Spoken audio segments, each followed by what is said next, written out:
একবার এক বৌদ্ধ সন্ন্যাসীর কাছে তার এক শিষ্য একটা সমস্যা নিয়ে আসে। সে তার গুরুকে বলে যে, গুরুদেব, আমার মন বড়ই অশান্ত। আমার মনে সবসময় বিভিন্ন রকমের চিন্তা আসতেই থাকে। সবসময় যে খারাপ চিন্তা আসে সেটা নয়, কখনো খারাপ চিন্তা আসে, আবার কখনো ভালো চিন্তা আসে। কিন্তু এত বেশি থটস আমার মাইন্ডে চলতে থাকে যে আমি কিছুতেই এক জায়গায় ধ্যান লাগাতে পারি না। প্রথমে একটা চিন্তা দিয়ে শুরু হয়, তারপর সেখান থেকে অন্য একটা চিন্তা, সেখান থেকে আর একটা চিন্তা, এইভাবে একটার পর একটা চিন্তা আসতেই থাকে। আর অনেকক্ষণ পর যখন আমার খেয়াল ফেরে, আমি ভাবি যে আমি যেটা করতে বসেছিলাম সেদিকে তো আমার ধ্যানই নেই, সারাক্ষণ শুধু আজে বাজে চিন্তাই করে গেলাম। আমি অনেক চেষ্টা করি চিন্তাগুলোকে দূর করতে, কিন্তু কিছুতেই আমি সফল হতে পারি না। মাঝে মাঝে মনে হয় আমি পাগল হয়ে যাব। আপনি আমাকে বলে দিন যে আমি কি করে মনের মধ্যে আসা এই চিন্তাগুলোকে দূর করব। আমি চাই আমার মনকে এই সমস্ত আজে বাজে চিন্তা থেকে সম্পূর্ণ মুক্ত করতে। আমি চাই যে আমার মনের মধ্যে চলা চিন্তা আমার কন্ট্রোলে থাকুক। আমি যখন যেটা চাইবো শুধুমাত্র সেই চিন্তাটাই আমি করব, আর যখন চাইবো না তখন আমার মনে কোনো চিন্তা আসবে না। গুরুদেব তার শিষ্যের কথা মন দিয়ে শুনলেন। তারপর তিনি তাকে বললেন যে, যাও, তুমি একটা কলসিতে বিভিন্ন সাইজের পাথর ভরে নিয়ে এসো। শিষ্য তার গুরুর কথা মতো গেল আর একটা কলসির মধ্যে বিভিন্ন সাইজের পাথর ভরে নিয়ে এলো। গুরুদেব বললেন, তুমি তোমার মনকে কলসি ভাবো আর এর ভেতরে ভরা পাথরগুলোকে তোমার মনে আসার চিন্তা ভাবো। এবার এতে আরো পাথর ভরার চেষ্টা করো। গুরুদেবের কথা শুনে সেই শিষ্য সেই কলসির মধ্যে আরো পাথর ভরতে শুরু করলো। যেহেতু কলসিটা আগে থেকে প্রায় ভরাই ছিল, তাই 2-4টে পাথর ভরার পরেই কলসি উপচে পাথরগুলো বাইরে পড়ে যেতে লাগলো। এই দেখে গুরুদেব বললেন, এবার থামো। তুমি ভালো করে দেখো যে যেহেতু এই কলসিতে আগে থেকে প্রচুর পাথর ভরা আছে, সেই জন্য এখানে আর নতুন কোনো পাথর ভরা যাচ্ছে না। এখানে যদি নতুন কোনো পাথর ভরতে হয়, তাহলে সবার আগে এই কলসির মধ্যে থাকা পাথরগুলোকে বের করতে হবে, তারপর এখানে নতুন পাথর ভরা যাবে। গুরুদেবের কথা শেষ হওয়ার আগেই শিষ্যটা বলে উঠল, ধন্যবাদ গুরুদেব, আমি বুঝে গেছি আপনি কি বলতে চাইছেন। আমাদের উচিত সবার আগে আমাদের মনকে খালি করে দেওয়া, তাই তো? গুরুদেব হেসে বললেন, দাঁড়াও, আমার কথা এখনো শেষ হয়নি। আগে পুরো কথাটা মন দিয়ে শোনো।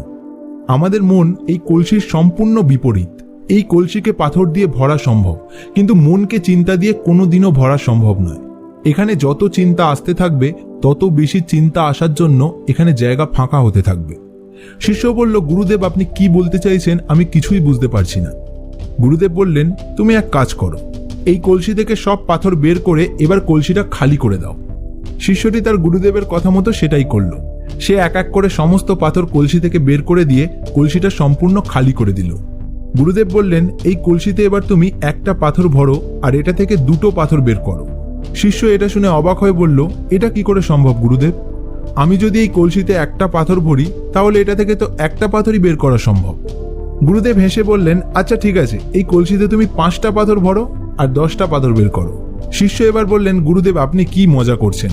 এটা তো কোনো চমৎকারী কলসি না যে এটাতে একটা পাথর ভরে 2টো পাথর বের করব, 5টা পাথর ভরে 10টা পাথর বের করব। এখানে যটা পাথর ভরা যাবে তটাই তো বের করা যাবে।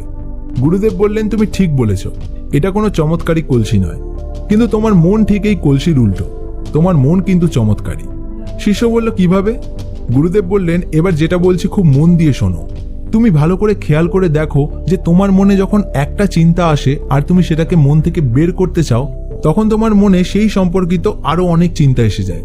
তারপর তুমি যখন সেই 4টে চিন্তাকে দূর করতে যাও, তোমার মনে আরো 10টা নতুন চিন্তা এসে যায়। তুমি যত চিন্তাগুলোকে দূর করার জন্য মনের সঙ্গে যুদ্ধ করো, ততই তোমার মনে চিন্তার জাল বড় থেকে আরো বড় হতে থাকে। তুমি একটার পর একটা চিন্তাকে ধরে বের করতে চাও, আর সাথে সাথে আরো 10টা নতুন চিন্তা তোমার সামনে এসে দাঁড়িয়ে যায়।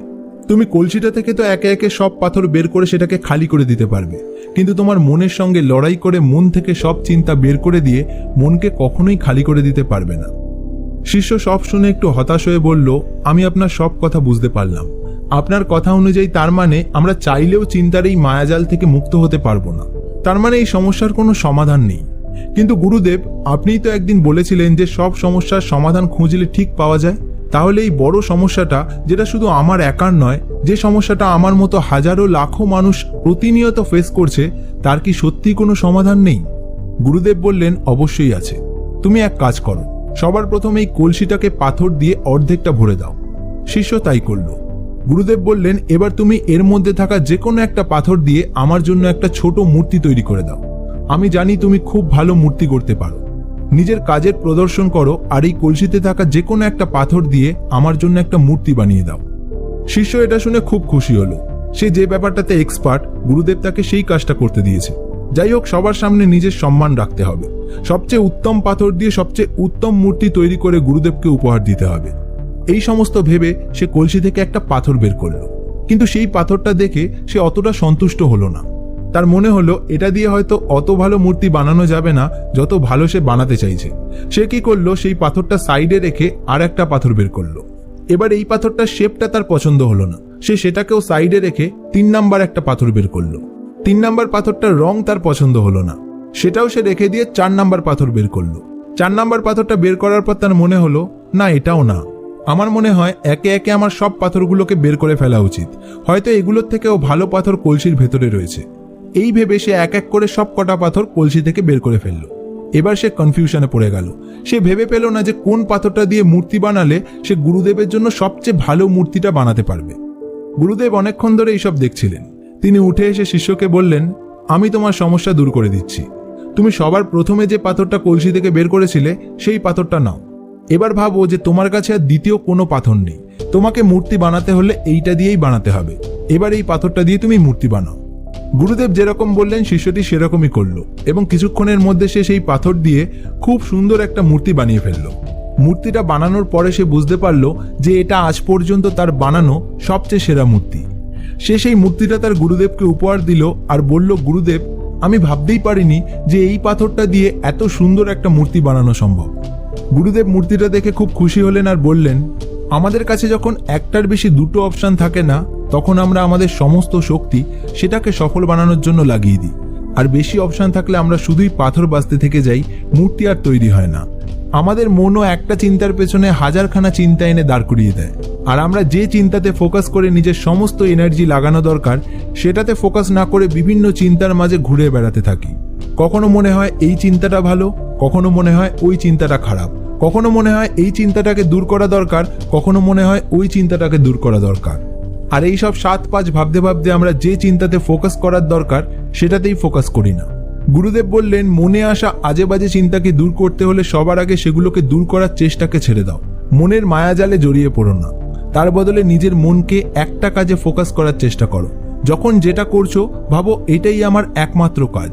এছাড়া আমার চারপাশে আর দ্বিতীয় কোনো কাজ এই মুহূর্তে নেই। যা করতে হবে এটাতেই করতে হবে, এরপর আর সুযোগ পাবো না। সেই কাজটা শেষ হলে যখন অন্য একটা কাজ করবে সেটার ক্ষেত্রেও সেম প্রসেস ফলো করো।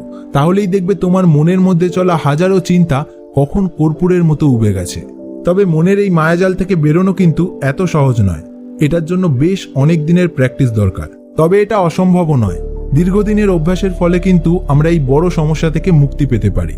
তাই বন্ধুরা, ওভার থিঙ্কিং দূর করার জন্য সবার আগে সেটাকে দূর করার চেষ্টা ছেড়ে দাও। তার বদলে যে কাজটা যখন করা দরকার শুধুমাত্র সেই কাজটা করার দিকে নিজের ফুল ফোকাস লাগিয়ে দাও।